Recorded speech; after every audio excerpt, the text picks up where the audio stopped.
Pastor, no se oye.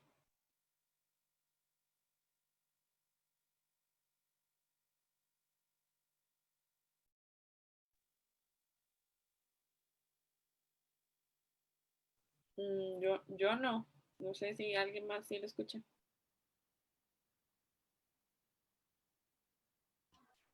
No, yo tampoco lo oigo. Y por Face no se oye.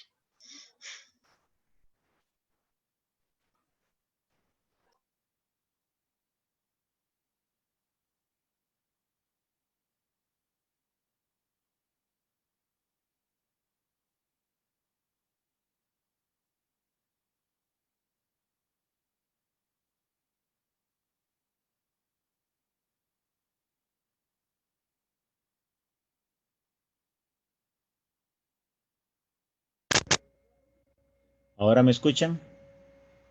Sí, ya. Ah, ok, ok. Está bien. Bueno, vamos a dar inicio nuevamente. Vamos a tener una palabrita de oración. Vamos a darle gracias al Señor por este tiempito. Así que agradezco el anuncio ahí que no me estaba escuchando. Vamos a orar nuevamente. Papito, gracias por este día. Gracias por tus cuidados y tu amor. Gracias porque hasta aquí nos has ayudado, Señor, y podemos agradarte, Señor. Te queremos poner el servicio en tus manos, el estudio, las peticiones y los agradecimientos también que vamos a presentar más adelante cuando terminemos el servicio. Gracias por cada uno de los hermanos, de los amigos que nos acompañan en esta noche, Señor. Te pido que tú puedas cuidar, proteger, Señor, cada familia, cada hogar aquí representado. En el nombre precioso de tu Hijo amado, te lo pedimos y damos las gracias. Amén. Ok, ahora sí, vamos a compartir.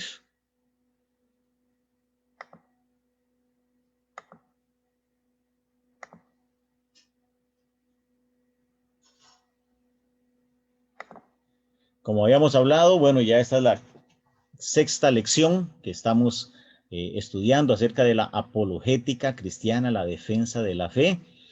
Ya, bueno, gracias a Dios, bueno, nos queda esta y otra lección más, si el Señor lo permite.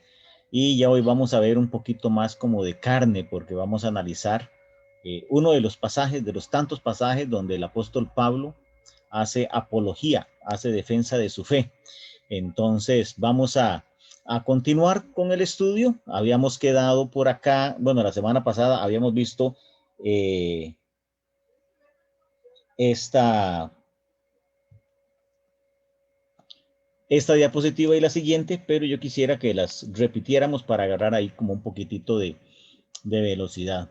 Dice que, bueno, hablando en cuanto a los incrédulos, aquellas personas que todavía no conocen a Jesús, y podríamos hablar inclusive de aquellos que están en contra. Porque una cosa es alguien que no crea porque no lo ha escuchado, porque nunca se lo han presentado, y otro es aquellos que son, Pablo decía, los enemigos de la cruz, aquellos que atacan el cristianismo, que atacan a Dios, que atacan su palabra, que atacan a los que creemos en él. Entonces, hablando de los incrédulos, algunas ocasiones ellos claramente tienen preguntas legítimas relacionadas con la fe en Jesús. Me acuerdo hace bastantes años, mi hermano Francisco allá en Estados Unidos había tenido o había recibido a una estudiante extranjera que venía de Corea del Sur. Y ella no es que odiaba a Dios, no es que odiaba a Jesús, sencillamente nunca había escuchado hablar de él. Y cuando pues empezaron a hablar con la familia, que daban gracias por los alimentos, que tenían sus tiempos devocionales, que leían la Biblia, la cual ella pues ni siquiera tenía, ella estaba en el colegio y no, nunca había tenido una Biblia ni leído una Biblia. Y era interesante ver cómo ella fue teniendo preguntas muy legítimas en cuanto a la fe en Jesús. ¿Quién era él? ¿Cómo sabían que era Dios? Etcétera, etcétera. Fue una manera en la cual ellos tenían que presentar esa fe en Jesucristo. Digamos, en el caso de la familia de mi hermano, mi hermano, mi cuñada y mis sobrinas. Entonces hay preguntas legítimas, hay preguntas que no vienen con mala intención. La apologética, por supuesto, pues se da la tarea de dar respuestas bíblicas y lógicas también en cuanto a la fe en Jesús. Pueden ser inquietantes cuando quedan preguntas importantes sin responder. A veces a mí me han hecho preguntas que yo le digo, ay, disculpe, vea, ay, no sé cuál será la mejor respuesta, déjeme estudiarla, la apunto, la estudio y después busco a la persona para tratar de evacuar esa duda. Entonces, a veces puede ser inquietante, puede ser que lo ponga uno como nervioso, decir, bueno, y qué responsabilidad tener que dar razón, poder contestar de una manera correcta. A veces sí da temor, pero entre más nos preparemos, más fácil va a ser dar respuestas. Entonces, eso es parte de lo que nos puede retar. Puede ser inquietante cuando nos quedan preguntas importantes sin responder. La apologética cristiana implica contestar preguntas y ser claros sobre las falsas creencias que oscurecen el sólido fundamento de la fe en Jesús. Lo que nos toca es encender la luz de Jesucristo. No nos toca convencer, como hemos hablado en puntos anteriores, no es ganar batallas y dejarlos callados, porque más bien podría que eso cierre puertas para seguir evangelizándolos. Entonces, más bien es alumbrar con la luz de Cristo para que la incredulidad de ellos puedan mirarla y que al final ellos digan, entonces lo que yo creo es incorrecto, y que más bien ellos sean los que lleguen a esa conclusión, no que yo los empuje, no que yo los jale hasta ese punto, sino que les presento o les presentamos la palabra de Dios desde la perspectiva cristocéntrica, bíblica, para que ellos puedan darse cuenta de la posición y de la condición en que están. Una parte natural de educar e instruir a personas no creyentes en una cosmovisión bíblica, o sea, desde un punto de vista bíblico, es estar preparados para responder a sus preguntas.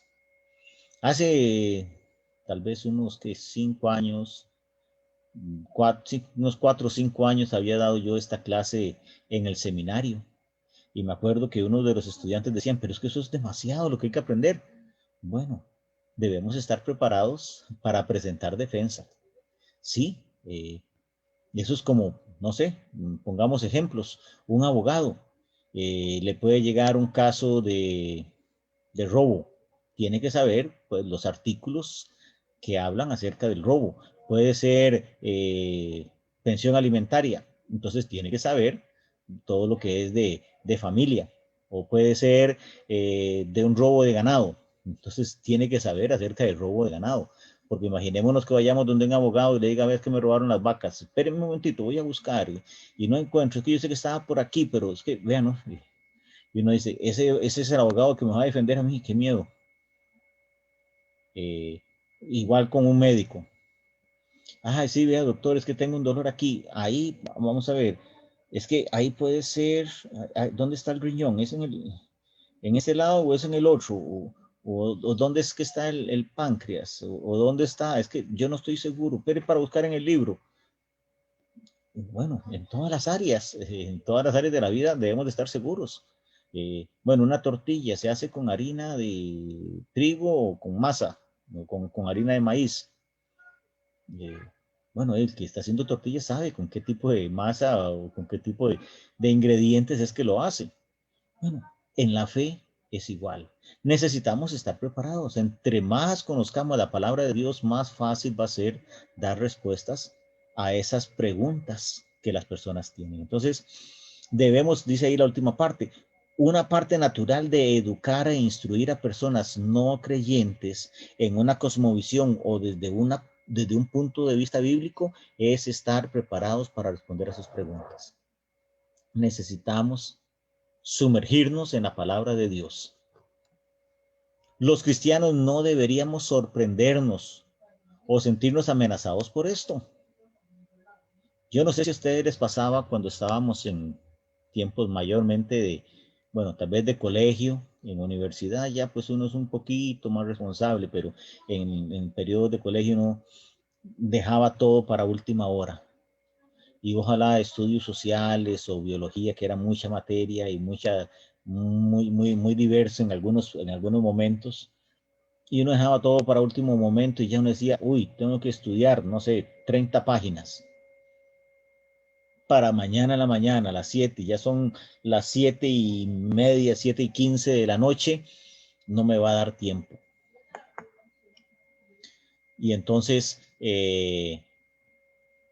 empieza uno a decir, bueno, no creo que pregunte este punto. Bueno, de este punto sí, me lo voy a leer un poquito. Y no, de este siguiente, no creo que esto no pregunte. No, de este otro, tal vez sí pregunta, voy a leérmelo. Y al final el profesor siempre va a preguntar aquellos puntos que nos saltamos. Es un pulso que se tiene. Lo digo porque yo muchas veces lo hice. Yo trataba de pensar como pensaba el profesor, pero yo no estaba preparado. Yo no estaba preparado y me sentía, ¿qué es la palabra? Incierto en la preparación de ese examen. Bueno, muchas veces nosotros nos sentimos amenazados porque no nos hemos preparado, porque hemos sido negligentes, no hemos hecho el esfuerzo y el propósito de continuar o de seguir en la palabra, preparándonos para dar defensa ante todo aquel que demande razón de la esperanza que hay en nosotros. Entonces, es importante que nosotros, pues, hagamos el propio y podamos prepararnos con todo nuestro corazón. Nosotros, después de todo, estamos predicando el Evangelio. La apologética es defender ese Evangelio que nosotros ya creímos. Es un mensaje fantástico que creemos debería reordenar fundamentalmente primero nuestras vidas. Entonces, predicar el Evangelio sería contar nuestro testimonio, qué fue lo que pasó, qué sucedió en mi vida. Un mensaje fantástico que debería reordenar fundamentalmente nuestras vidas por completo. Las preguntas deberían ser esperadas y bienvenidas. Pero muchas veces no nos gusta que nos cuestionen, no nos gusta que nos hagan preguntas que nos podrían dejar, como quien dice, mal parados. La apologética cristiana junto con el evangelismo dirige a las personas no cristianas a la fe en Jesús. Entonces, vean que habíamos hablado del evangelismo, ¿verdad? El evangelismo es llegar y dar las buenas nuevas de salvación, pero la apologética cristiana también dirige a las personas no cristianas a la fe en Cristo. ¿Por qué? Porque les da pruebas. En algunos casos pruebas científicas, en algunos casos pruebas filosóficas, de razonamientos. Y hoy vamos a ver un caso práctico allá en la Biblia, no lo vamos a ver ahorita, pero lo vamos a ver hoy, si Dios lo permite, acerca de el apóstol Pablo haciendo apología. ¿Okay? Entonces, el objetivo de la apologética cristiana no es finalmente ganar un argumento, sino comunicar y defender la confiabilidad de colocar nuestra fe en la persona y obra de Jesús. O sea que todo termina llevando todo a Jesús. Comunicar y defender la confiabilidad de colocar nuestra fe en la persona de Jesús. Eso es lo que tenemos que hacer.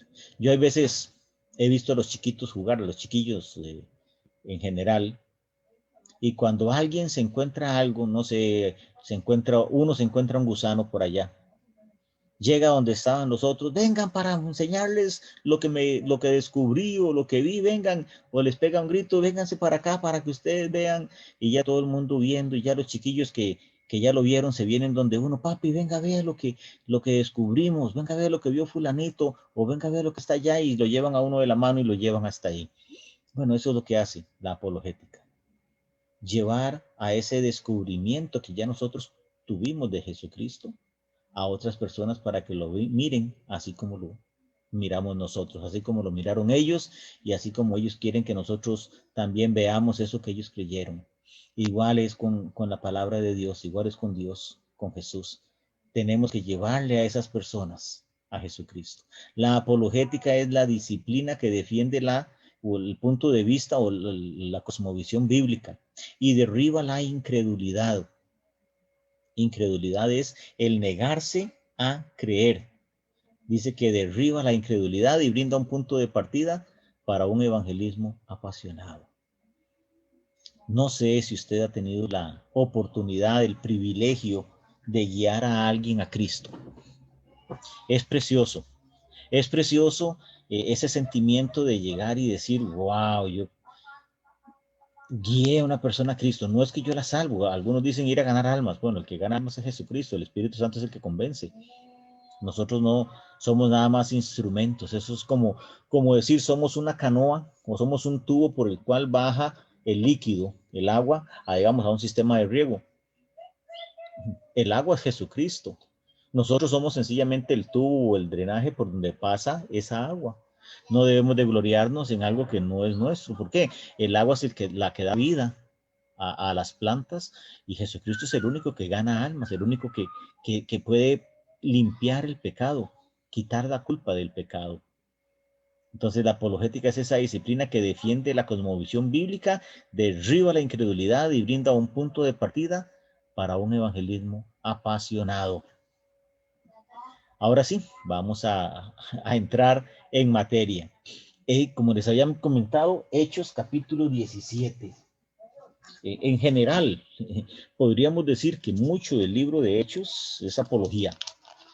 Ahí se ven muchos casos acerca de esto. No lo vamos a leer todo el capítulo, pero sí vamos a ir brincando algunos versículos que para mí son muy trascendentales. Vamos a leer aquí lo que dice la paginita para tener como una introducción. Dice, consideremos nuevamente el ejemplo de Pablo. En Hechos capítulo 17, el apóstol Pablo, el apóstol a los gentiles. Dice que Pablo permaneció en el Areópago, que era como ese lugar de reunión de los filósofos griegos. Ahí ellos llegaban a meditar, a discutir, a argumentar sobre diferentes situaciones. Y dice que él iba caminando por ahí. Me imagino que escuchando algunas discusiones y llegó el momento, y lo vamos a ver ahorita, que él empezó a caminar en medio de sus dioses y después dio su disertación, después dio su apología. Entonces vamos a leer un poquitito de los diferentes casos que le pasó a Pablo aquí en capítulo 17 del libro de Hechos. Dice, pasando por Antípolis y Apolonia, llegaron a Tesalónica, donde había una sinagoga de los judíos. Pablo le encantaba ir a las sinagogas porque ahí se hablaba de Dios, solo que se hablaba de un Dios antiguo testamentario y no de un Mesías que ya había nacido. Entonces el apóstol Pablo empezaba desde ahí a presentar que ya ese Mesías que ellos estaban esperando ya había venido y que había sido crucificado. Entonces vamos a tomar ese precedente. Y dice el versículo 2, y Pablo, como acostumbraba, fue a ellos por 3 días de reposo, o sea, sábados, y discutió. Ese discutió es argumentó, propuso sus pensamientos y sus puntos de vista, su cosmovisión bíblica, cómo él interpretaba desde los pasajes del Antiguo Testamento hasta sus tiempos donde ya estaba Jesucristo crucificado, había resucitado y ya había ascendido al cielo. Entonces, él discutía con ellos, dice el versículo 3, declarando y exponiendo por medio de las escrituras. Vean ahí otra clave. Él argumentaba con ellos con base en las escrituras. Eso es lo que nos da a nosotros la autoridad. Cuando Jesús dice que él estaba en su ministerio, los mismos fariseos llegaban y dicen, es que este sí tiene autoridad. O sea, como que muestra que tiene autoridad de lo que dice, no como los otros. Y la misma gente les decía, o sea, este sí tiene esa autoridad. ¿Por qué? Porque él hablaba la palabra de Dios. Igual a nosotros, si nosotros queremos llegar con filosofía, si queremos llegar con diferentes puntos de vista, muy posiblemente no vamos a generar ese impacto que otras personas están deseando. Declarando, exponiendo por medio de las escrituras que era necesario que Cristo padeciese y resucitase de los muertos, y que Jesús, a quien yo os anuncio, decía él, es el Cristo. Y entonces ya en todo esto sale Cristo a relucir. Tenemos que mencionar a Cristo en nuestra base. Algunos de ellos creyeron, algunos, no todos, y más bien vamos a ver qué pasó con esos no todos allá en Tesalónica. Dice, algunos de ellos creyeron y se juntaron con Pablo y con Silas. Y de los griegos piadosos, gran número. y mujeres nobles, no pocas, o sea, bastantes. Entonces los judíos que no creían, estamos hablando de aquellos que dijeron, no, no, este que viene aquí, quién sabe qué nos está enseñando cosas muy raras, muy diferentes. Entonces algunos judíos que no creían, teniendo celos, digámoslo así, del éxito que estaba teniendo el apóstol Pablo, teniendo celos, tomaron consigo algunos, vea la calidad de testigos, ¿verdad? La calidad de gente con la que se estaban asociando. Unos judíos, teniendo celos, tomaron hombres ociosos, algunos ociosos, hombres malos, y juntando una turba. Cuando hablamos de turba, no estamos hablando de un grupo de personas preparadas y estudiadas con un buen fin, no, es con deseos de ir a hacer desastres, con deseos de ir a perturbar la reunión o la obra que estaba haciendo Pablo. Nosotros acá en Costa Rica ya sabemos lo que es una turba, ¿verdad? Que llegan y empiezan a tirar piedras, y empiezan a gritar, y empiezan a bloquear, y empiezan a interrumpir todo lo que se está haciendo, ¿verdad? Entonces dice que juntando una turba, alborotaron la ciudad, asaltaron la casa de Jasón y procuraban sacarlos al pueblo. O sea, sacarlos al pueblo era como dice, tráigalos para lincharlos, tráigalos para castigarlos, para golpearlos. Pero no hallándolos, trajeron a Jasón, y algunos de los hermanos ante las autoridades de la ciudad gritaron, estos que trastornan el mundo entero también han venido acá.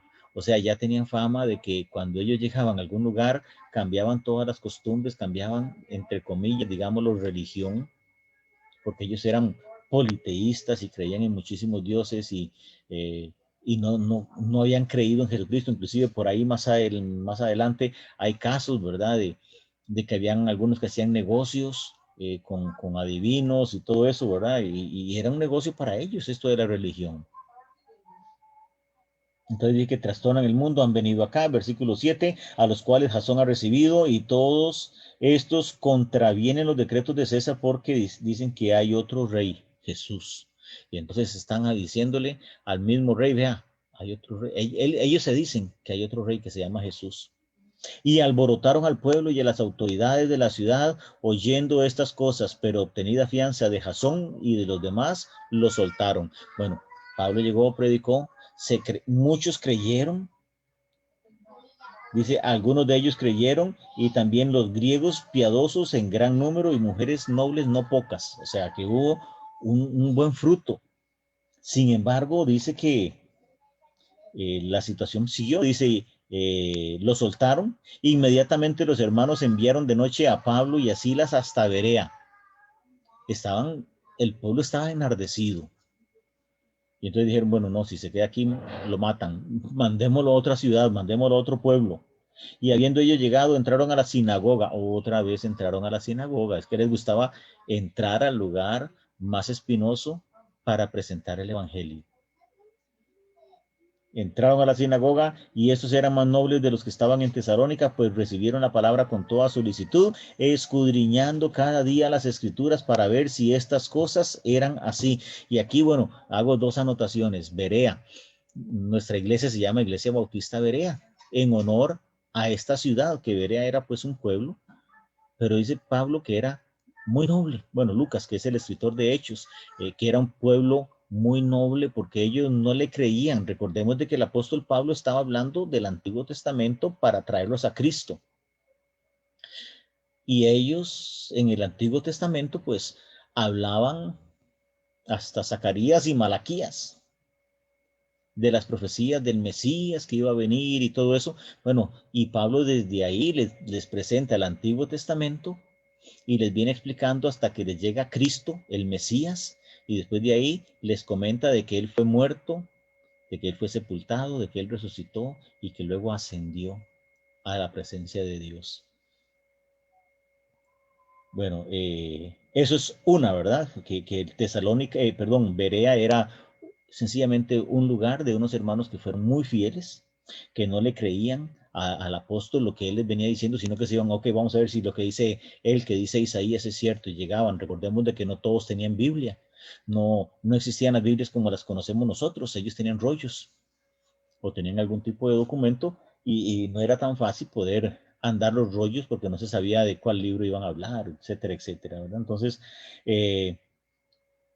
Dice que eran muy nobles y escudriñaban cada día las escrituras para ver si estas cosas eran así.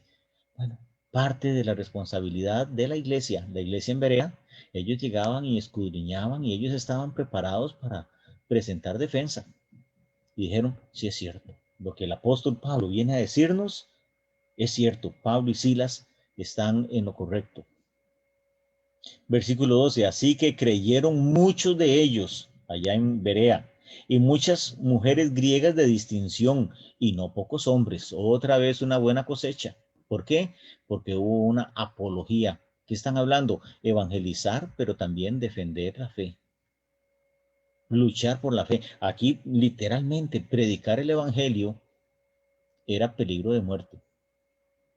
Era que si lo agarraban, lo linchaban y muy posiblemente terminaba muerto. Y más bien los que lo mataban quedaban casi que como héroes porque estaban matando a gente, entre comillas, blasfemos que venían a ensuciar el nombre de Jehová Dios. Versículo 13. Cuando los judíos de Tesalónica supieron que también en Berea era anunciada la palabra de Dios, fueron allá y también alborotaron a las multitudes. Pero inmediatamente los hermanos enviaron a Pablo que fuesen hacia el mar. Y así Silas y Timoteo se quedaron allí. Y los que se habían encargado de conducir a Pablo le llevaron a Atenas y habiendo recibido orden para Silas y Timoteo para que vinieran a él lo más pronto posible, salieron. Mientras Pablo esperaba en Atenas, su espíritu se enardecía. Y aquí viene un ejemplo clarísimo y preciosísimo de apología, que es el que vamos a analizar ahora más adelante. Mientras Pablo esperaba en Atenas, su espíritu se enardecía, o sea, se llenaba tal vez de enojo, desesperación de ver lo que ellos creían y de lo que ellos hacían en un nombre de Dios. Dios vamos a ponerlo con minúscula porque no es Dios Jehová de los ejércitos. Se enardecía viendo la ciudad entregada a la idolatría. Habían ídolos para todo. Así que discutía otra vez en las sinagogas con los judíos y los piadosos y en la plaza. Ya empezó a salir a otros lugares y ahí ellos tenían su areópago y ahí tenían sus lugares donde ellos iban a discutir y a conversar y a debatir sobre diferentes temas. Entonces dice que así que discutían en las sinagogas con los judíos, con los piadosos y en las plazas cada día con los que concurrían. Y algunos filósofos de los epicúreos y de los estoicos disputaban con él y unos decían, ¿qué querrá decir este palabrero? Y otros, parece que es predicador de nuevos dioses, porque les predica el evangelio de Jesús y de la resurrección. Estaban extrañados porque no sabían de qué cosa les estaban hablando. Sin embargo, bueno, la Biblia nos enseña de que ellos que tenían picazón para escuchar a otras personas. Versículo 19, y tomándole le trajeron al areópago, diciendo, ¿podemos saber qué es esta nueva enseñanza que hablas? Pues traes a nuestros oídos cosas extrañas. Queremos, pues, saber qué quiere decir esto. Porque en todos los atenienses y los extranjeros residentes allí, en ninguna otra cosa se interesaban sino en decir o en oír algo nuevo. Entonces Pablo, ahí viene la defensa de la fe. Entonces Pablo, versículo 22, puesto en pie en medio del areópago, dijo, varones atenienses, en todo observo que sois muy religiosos. Yo estoy seguro de que muchos de los pastores creyentes de nuestros días estarían haciendo, desde que iba caminando por el areópago y caminando, yo imagino ahí por esos pasillos, ¿verdad? Esos senderos, viendo los diferentes dioses, estos que son tucos de madera o tucos de yeso o tucos de piedra o pedazos de piedra, eso es maldición. No, él no hizo eso. Él más bien, para ganar su atención y su favor, dijo, en todo miro que ustedes son religiosos. Versículo 23, porque pasando y mirando vuestros santuarios, hallé también un altar, el cual decía esta inscripción, al Dios no conocido, al que vosotros adoráis, pues sin conocerle.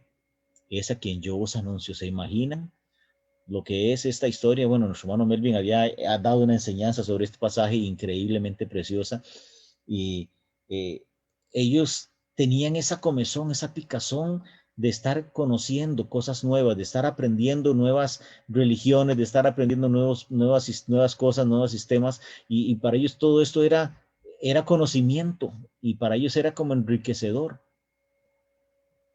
Al Dios no conocido, al que vosotros adoráis pues sin conocerle, es a quien yo os anuncio. Y de ahí él viene dando su disertación, que la pueden estudiar más en calma ya cuando terminemos la transmisión. Veamos el versículo 27. ¿Para qué? Para que busquen a Dios. El objetivo de toda esa disertación, de toda esa enseñanza, era para que busquen a Dios, dice el versículo 27. Versículo 28, y él está con conocimiento de causa, porque está mencionando algunos de los profetas o algunos de los poetas de ellos. Y dice el versículo 28, porque en él vivimos y nos movemos y somos, como algunos de vuestros propios profetas también han dicho, porque linaje suyo somos. Aquí Pablo estaba dando una cátedra y les estaba diciendo, bueno, yo no soy de aquí, pero algunos de los mismos poetas de ustedes, de esos pensadores que ustedes conocen, han dicho, linaje suyo somos. Por él nos movemos y somos. Por él vivimos, nos movemos y somos. Y estaba haciendo mención de los poetas que ellos mismos tenían ahí, de esos mismos filósofos, de esos mismos pensadores. Y para ello, wow, les estaba mencionando sus propios escritores.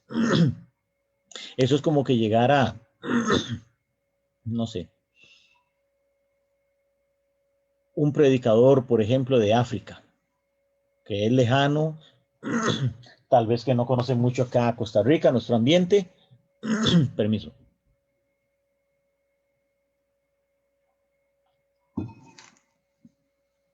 Y llegue y mencione, como dice o como dijo Carlos Luis Fallas, Calufa, o como dijo Magón, Manuel González, o como dijo Carmen Lira en uno de sus libros. Y nosotros, wow, alguien que viene de África conoce nuestros autores, conoce nuestros escritores, conoce nuestros poetas.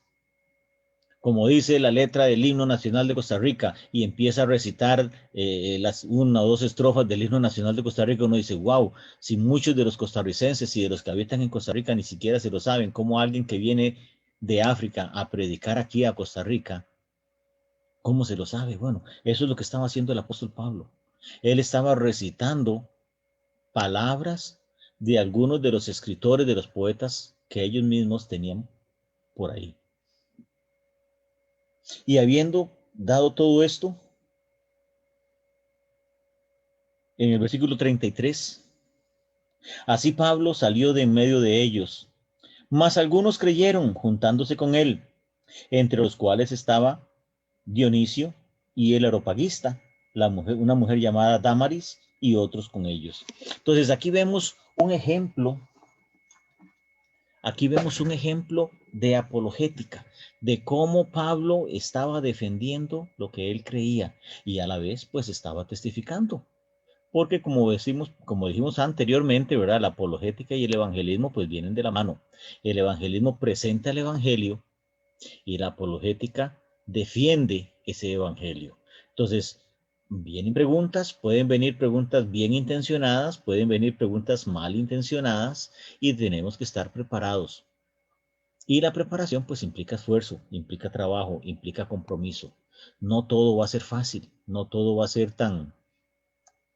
Tome, necesitamos estudiar. Yo he estado conversando con el hermano Melvin acerca de apologética, bueno, aún antes de dar todo este estudio, más bien este estudio lo di o lo estoy dando por la conversación que había salido, que estábamos hablando de que este hermano Rabí Zacarías, que fue un hombre, un apologeta increíble, él no solo sabía de Biblia, que para nosotros es nuestra base, pero ¿cómo le presento yo el evangelio a alguien que no cree que la Biblia es la palabra de Dios? Bueno, tenía bases científicas, bases lógicas, bases analíticas para defender el evangelio. Entonces, se puede defender el evangelio a través de ciertos pensamientos filosóficos, sí.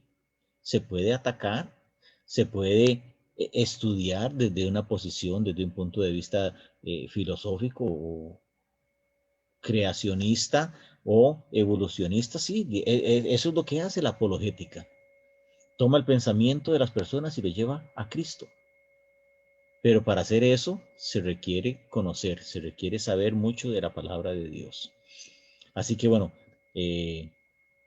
vemos acá Pablo, que él estaba ahí en Atenas, pero estaba en el Areópago, una plaza pública, y practicó apologética, ofreció una explicación y defensa de la fe cristiana.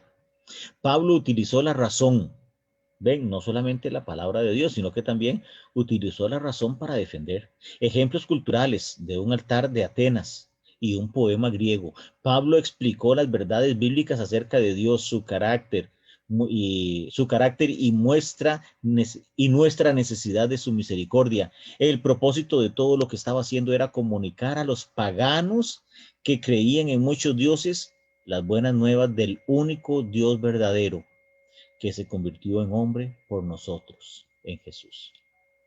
Qué fácil y qué complicado. Ahí vemos la respuesta. Dice que algunos dijeron, más tarde te oiremos. Ya no me interesa. Desde que empezó a hablar de la resurrección, ya eso es algo que no me llama la atención. Pero dice que muchos creyeron y dieron testimonio de su conversión. ¿Por qué?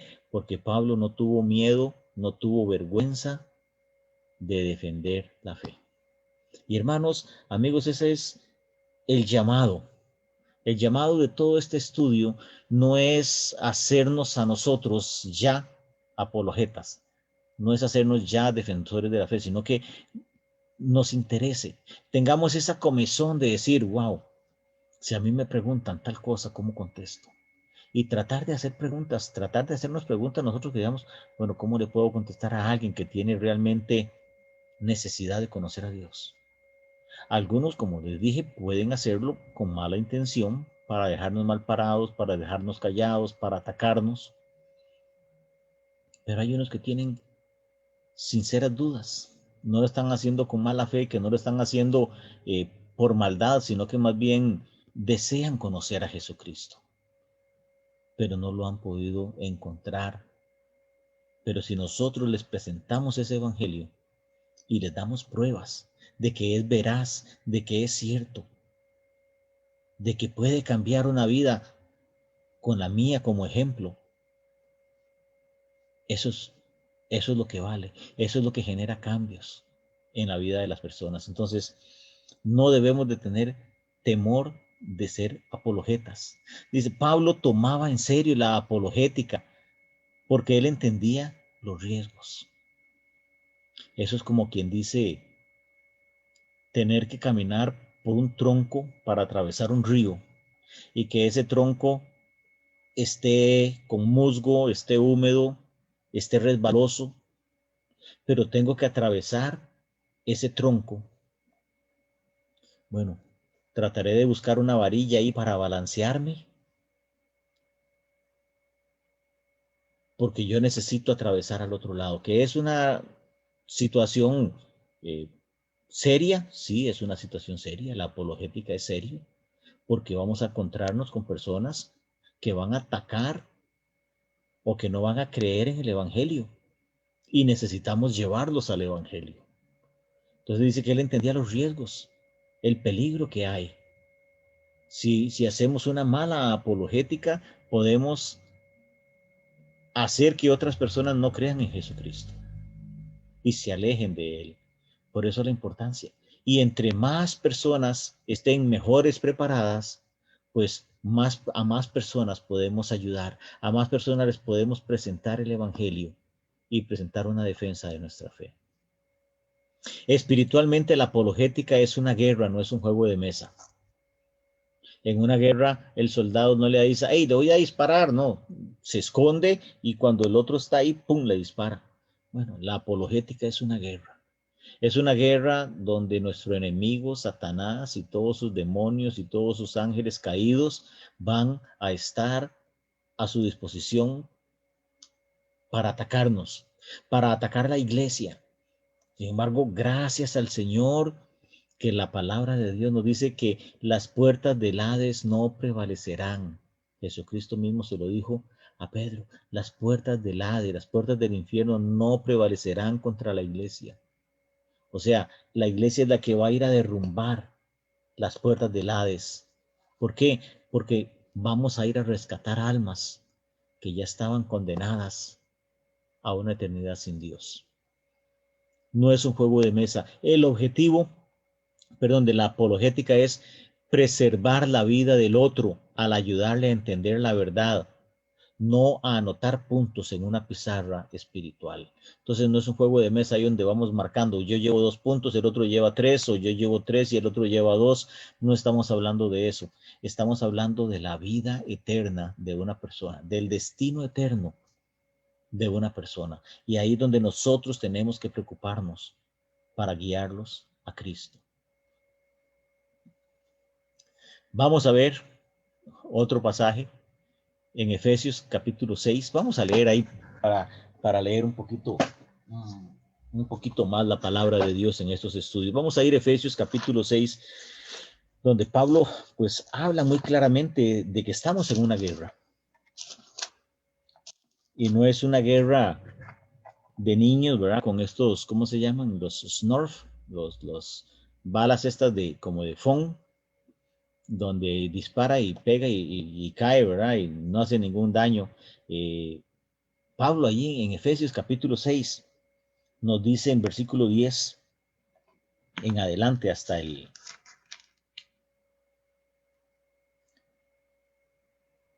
Y vamos a leer hasta el 20. Del 10 al 20 dice Efesios capítulo 6. Por lo demás, hermanos míos, fortaleceos en el Señor y en el poder de su fuerza. ¿Qué es lo que está diciendo Pablo? Vean, ahí venía hablando desde el capítulo 5, andad como hijos de luz, someteos los unos a los otros, y nos hablaba del caminar cristiano. Nos hablaba de los hijos que tenían que obedecer a los padres, de los padres que tienen que tratar bien a sus cónyuges, que no tenemos que provocar a ir a nuestros hijos, tenemos que caminar en amor. Dice, por lo demás, o sea, como ya cerremos este tema del caminar cristiano, de la vida cristiana, fortaleceos en el Señor. ¿En quién es la fuerza que nosotros podamos tener para presentar defensa? En el Señor. No es la fuerza mía, no es la capacidad mía, es la fuerza de Dios en mí.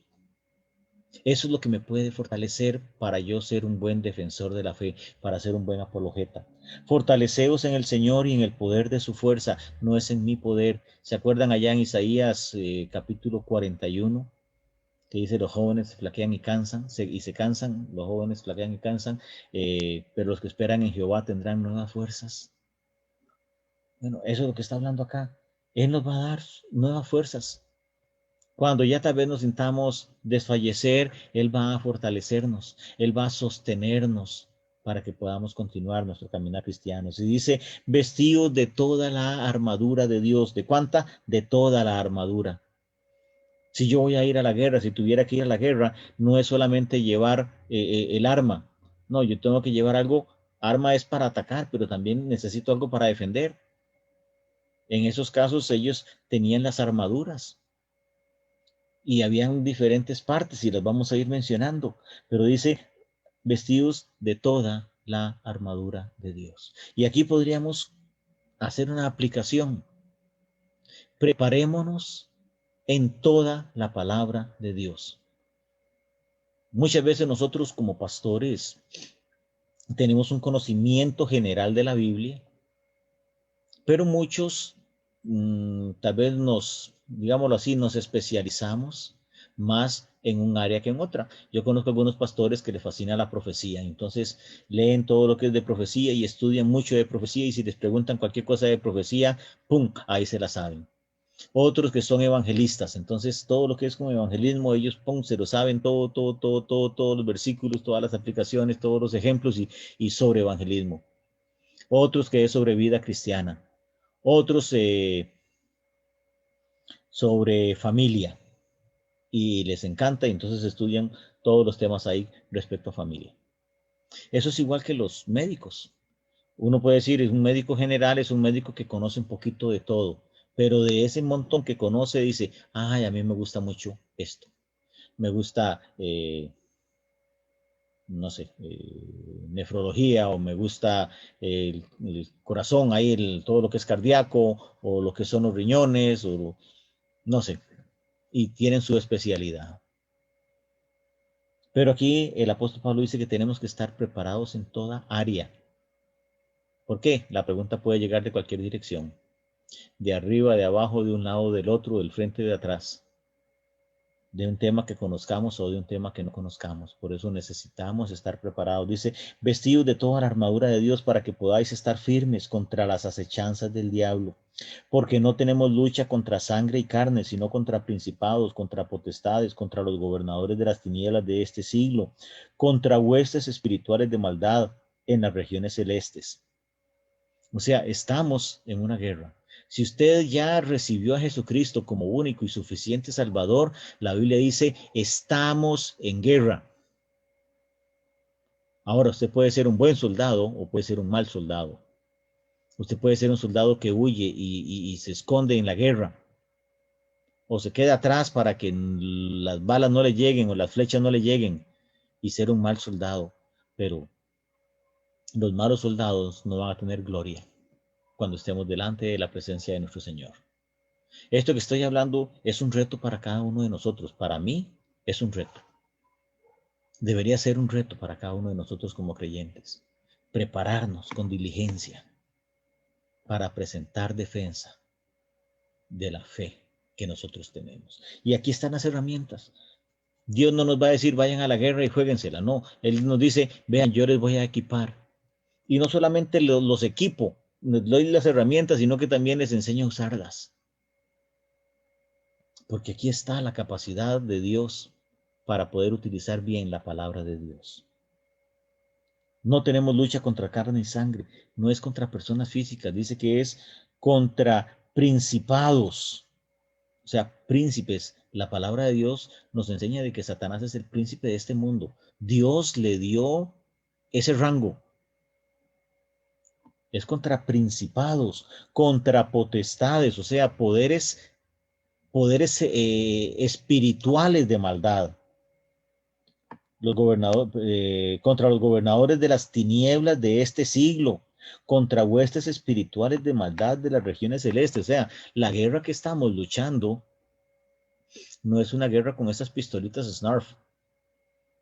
No, es una guerra donde hay bajas, hay creyentes que han caído, hay creyentes que se han quedado a la vera del camino porque no pudieron terminar su batalla, porque no estaban preparados, los han desarmado, los han ofendido, los han avergonzado, porque no estaban preparados para presentar defensa. Versículo 13. Por tanto, tomad toda, otra vez menciona toda la armadura de Dios, igual que el versículo 11. Dice, vestidos de todo, versículo 11. Y el 13 dice, por tanto, tomad toda la armadura de Dios para que podáis resistir en el día malo. No dice, si viniera el día malo, no, en el día malo va a venir. Tarde o temprano, usted y yo vamos a ser confrontados con nuestra fe. Y yo creo que en estos días, como estamos viviendo, estamos más cerca de ser confrontados de lo que nosotros creemos o con lo que nosotros creemos que hace muchos años. Pero necesitamos estar preparados para que podáis resistir al diablo, en el día malo, y habiendo acabado todo, estar firmes. O sea, vamos a ir a la lucha. Debemos estar preparados. Dios nos equipa, pero va a haber una lucha. Y dice, y habiendo acabado todo, que nos mantengamos firmes. Qué hermoso. Estad pues firmes, dice, ceñidos vuestros lomos con la verdad y vestidos con la coraza de justicia. Vuestros lomos con una coraza. Si llega una espada ahí, va a rebotar en esa coraza que es de acero, que es de metal, que es de hierro. y no me va a hacer daño. Con la coraza de justicia. Versículo 15, calzados los pies con el apresto del Evangelio de la paz. Cuán hermosos son los pies, dice Romanos capítulo 10. Nuestros pies cubiertos, dice, con el apresto del Evangelio. Cuán hermosos son los pies de los que anuncian las buenas nuevas. Sobre todo, tomad el escudo de la fe. El escudo es para protegernos, es para cuidarnos del ataque. Nos ayuda a defendernos. Dice que tenemos que tomar el escudo de la fe para poder apagar todos los dardos de fuego del maligno. Él nos va a atacar y no nos va a tirar ahí con la pistolita Snarf. No, él nos va a tirar dardos con fuego que quieren romper nuestra carne y nuestros huesos, que quieren despedazarnos. Versículo 17. Y tomad el yelmo de la salvación y la espada del Espíritu, que es la palabra de Dios. Debemos de afianzarnos con toda esa armadura que Dios nos deja, que es la palabra de Dios. Dice, orando en todo tiempo con toda oración y súplica en el Espíritu y velando en ello con toda perseverancia y súplica por todos los santos. Esta batalla no se gana aquí con conocimiento, se gana de rodillas. Se gana en oración, dice, orando en todo tiempo con toda oración y súplica en el Espíritu. Esta batalla que estamos luchando, en la cual estamos inmersos todos los que hemos creído en Jesucristo, no es una batalla que se gana con lógica, se gana con rodilla. Pero tenemos que estar preparados porque tenemos que orar, pero los dardos van a venir. Pero el enemigo va a venir con espada, con lanza, con diferentes herramientas o armas para tratar de matarnos. Por eso tenemos que estar preparados. ¿Cómo? Orando, orando en todo tiempo. Y Pablo está diciendo, velando en ello con toda perseverancia y súplica por todos los santos, interceder por aquellos que están ahorita en persecución. Sabemos de que allá en Oriente, ¿verdad? Predicar el Evangelio es de valientes, donde si saben que es creyente, lo matan, punto, y no preguntan mucho. Y dice Pablo, y oren por mí también, a fin de que al abrir mi boca me sea dada palabra para dar a conocer con denuedo el misterio del Evangelio, por lo cual soy embajador en cadenas, que con denuedo hable de él como debo hablar. Qué palabras más preciosas. Por lo cual soy embajador en cadenas. Cadenas voluntarias. Cadenas que él mismo se puso porque dice, yo soy siervo de Jesucristo, voluntario. Para que con denuedo hable de él como debo hablar. Con esta llamada de atención de Pablo, vamos a cerrar. Que nosotros seamos testigos, que hablemos con denuedo, que vayamos a prepararnos con todas las herramientas que Dios nos ha dado, con toda la armadura, para que, habiendo acabado todo, estemos firmes. ¿Cómo lo hacemos? Empecemos orando, pero también preparándonos, intercediendo por otros. Por eso es lindo poder tener nuestras peticiones de oración y decir, vamos a orar por nuestros hermanos, vamos a orar por familiares, vamos a orar por la salvación de otras personas, vamos a orar por esos misioneros que están en otros lugares llevando el Evangelio. Terminamos con este pensamiento. Efesios 6, no tenemos lucha contra sangre y carne, sino contra principados, contra potestades, contra los gobernadores de las tinieblas de este siglo, contra huestes espirituales de maldad en las regiones celestes. Nuestros oponentes no son las personas inconversas. Lo hemos dicho, yo creo que hasta la saciedad. Mi enemigo no es el incrédulo. Mi enemigo no es esa persona que reniega de Dios. Esa persona reniega de Dios porque no le ha conocido, no ha logrado entender el amor que Dios le tiene. Los ateos no son nuestros enemigos. Ellos sencillamente son marionetas de Satanás, que no han entendido de que Dios puede librarle de esas cadenas.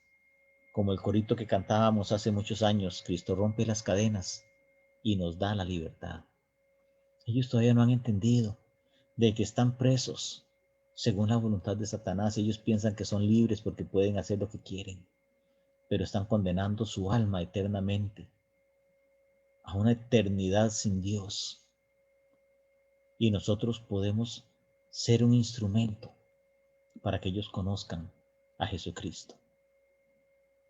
Nuestros oponentes no son la incredulidad, nuestros oponentes son la incredulidad y las falsas creencias. Y en un nivel más fundamental como cristianos, nuestro oponente es aquel que se opone contra Dios mismo. Las falsas enseñanzas y las mentiras comenzaron en el huerto con el mismísimo padre de las mentiras, Satanás. Ese padre tiene que ir con minúscula, voy a corregirlo.